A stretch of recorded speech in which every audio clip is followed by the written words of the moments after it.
Hello, my creative friends. It's Holly here. I am back with your inspirational thought for the day, but I'm going to change it up a little bit this month because this is the month I am starting a brand new program that I'm super excited about called the Path to Creative Peace.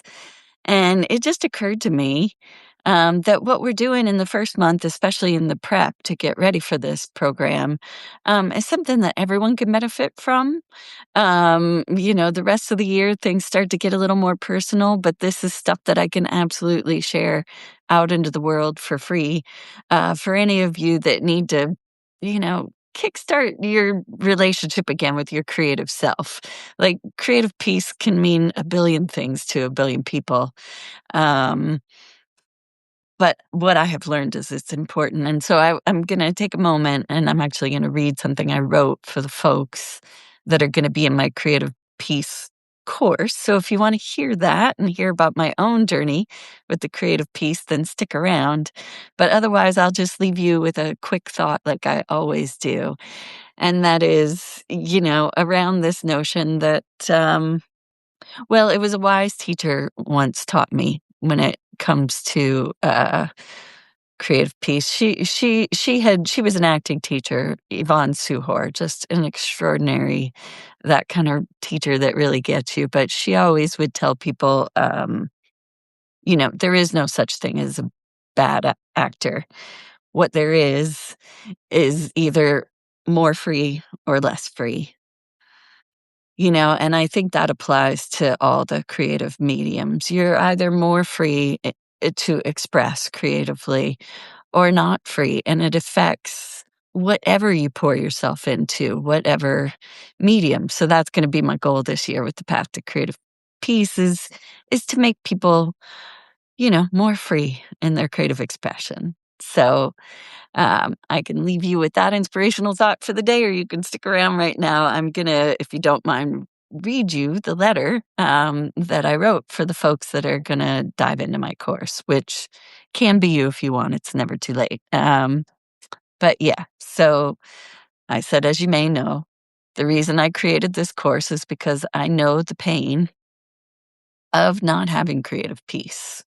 The honest truth is that for the majority of my adult life, for more than 30 years, I was positively relentless in my quest to bring all my creative dreams and visions to fruition and make it, big. And my own personal peace wasn't really of much importance to me. If I had all these ideas, I had to get them out there. I needed everyone to know about it. I took endless risks and accepted zero excuses from myself. If there was an area of weakness or a block, I just pushed harder and would take a class, get a certain kind of on-the-job training, hire a coach, or whatever it took to just power my way through it. And although I did enjoy my creativity on occasion, I'm not saying I didn't.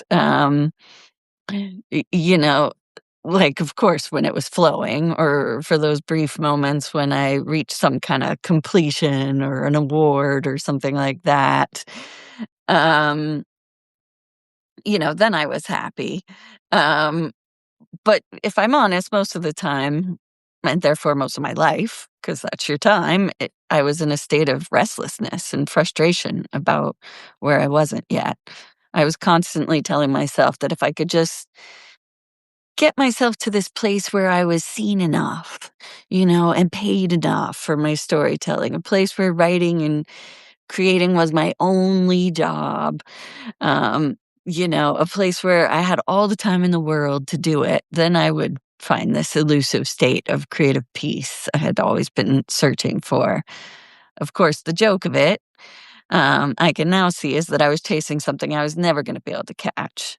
No matter how much money or accolades I might have managed to rack up, because it's an inside job. Creative peace is something that you have to be. It's not something that you do. And that even if I did manage to pin down this elusive sense of peace, I wouldn't have known what to do with it when I got there. Because at the time, I was pretty sure my creative engine ran on angst. that maybe that was the secret sauce to my creating. Therefore, some part of me was genuinely afraid that peace might cause me to lose my creative edge. But thankfully, in a weird way, burnout and the COVID shutdown, I know this happened to a lot of you, it knocked me off my never-ending treadmill long enough to sort of wake me up from this nonsense. I saw that I simply could not keep going the way I was going because, as I heard a TV showrunner once describe it as saying, I was being beaten to death by my own dream, and it needed to stop. I no longer felt any love for what I was doing, which was my own fault because my approach had stripped all the joy from it. And so, what the beginning of change ended up looking like for me, which it'd be different for all of you, but what it looked like for me was I consciously decided to quit Hollywood. I'm not gonna lie. There was a grieving process in that because I had put so much effort into it. All those abandoned projects, I'm like, "Am I really gonna leave them at a high leave them, gone?" And not to mention, the loss of a certain kind of identity that my ego loved. And so I felt a bit lost for a while. But I made it my new priority to create a sense of stability in my life, building a business, for myself, finally giving myself that financial security and doing it at an intentionally saner pace. No big ideas, just nice and simple. And I started creating curriculum for other writers, something I had never done, but found out I absolutely adored doing. It was just easy for me. It just flowed out. And I allowed myself to be okay with the idea that I may never entertain writing and producing my fictitious comedies ever again.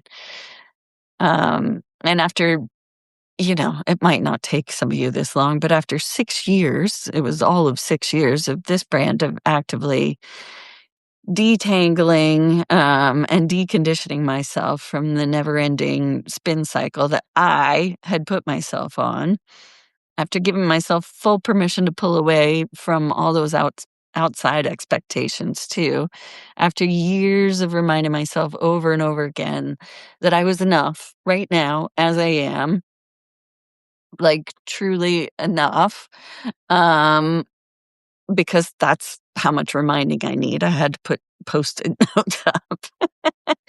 I can tell you now that my creative engine does not run best on angst like I thought. In fact, it was running despite the angst.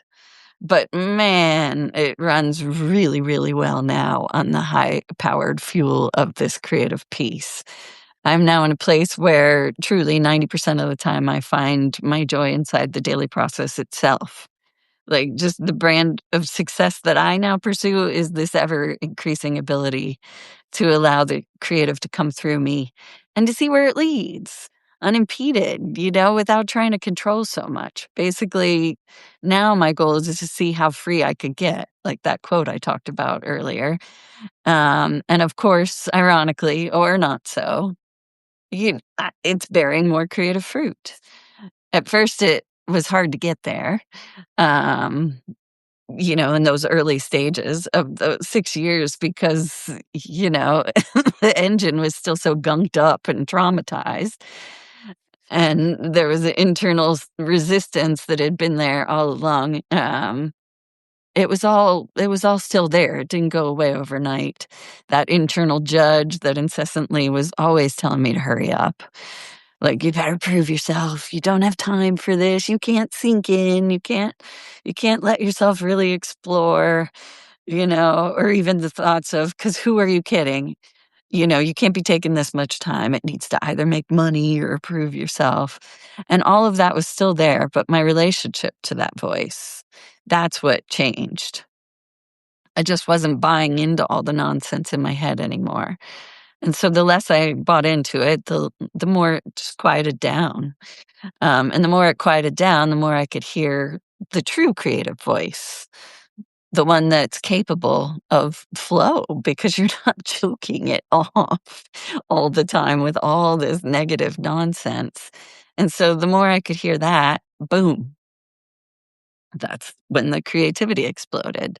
So not only has my writing gotten dramatically better and less tortured, and yes, I am back to writing comedy when I feel like it, but I'm also painting. Like, I have artwork everywhere now, which I that was not something I expected, and I'm starting to learn, piano for the first time.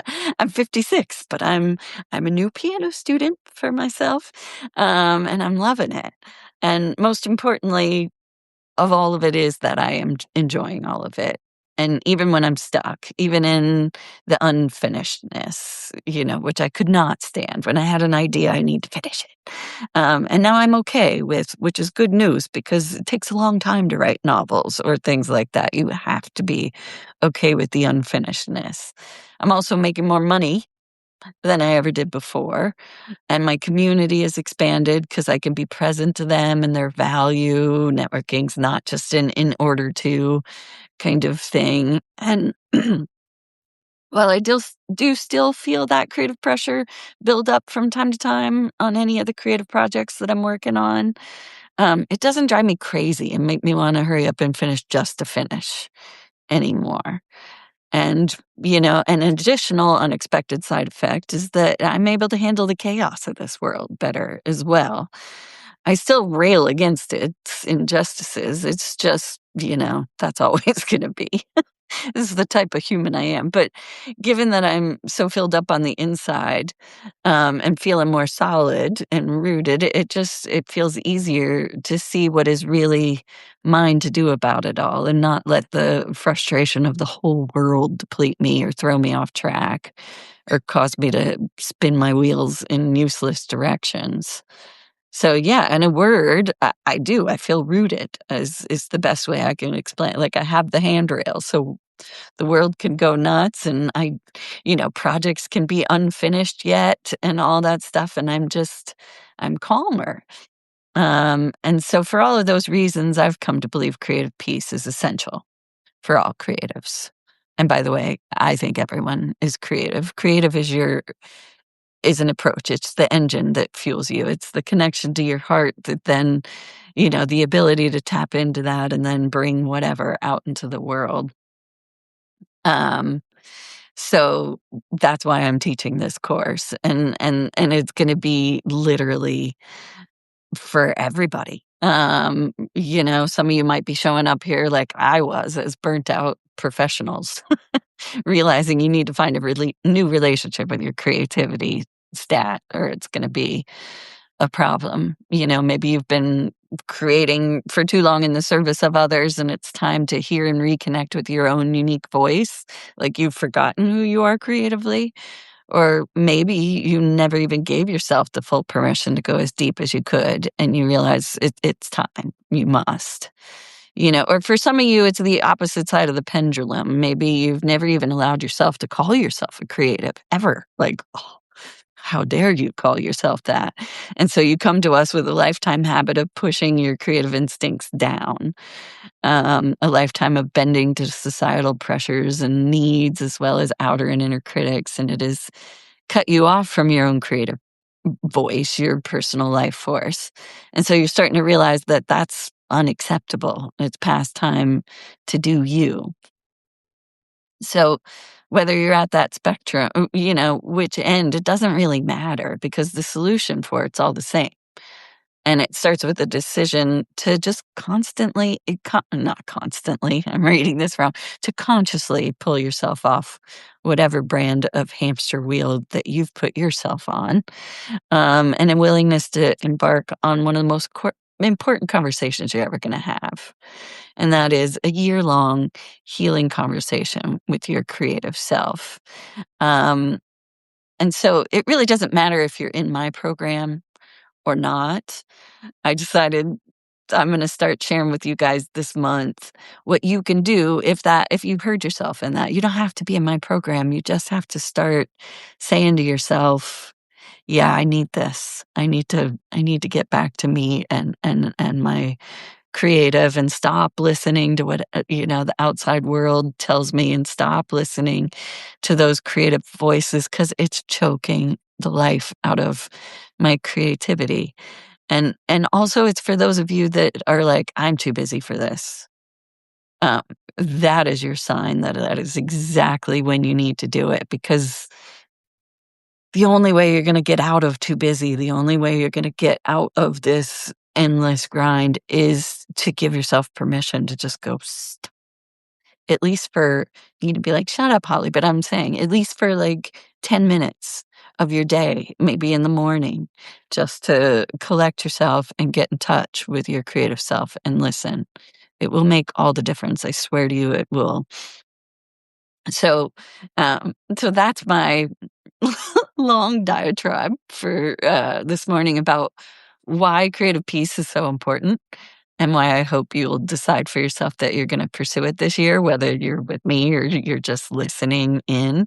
Um, and so this week, I don't know which day I'm gonna do it, but I'll talk to you about one of the first things that the group and I are gonna do, and that is write a permission slip to your creative self about what's gonna happen in 2026 and how you're gonna do it different.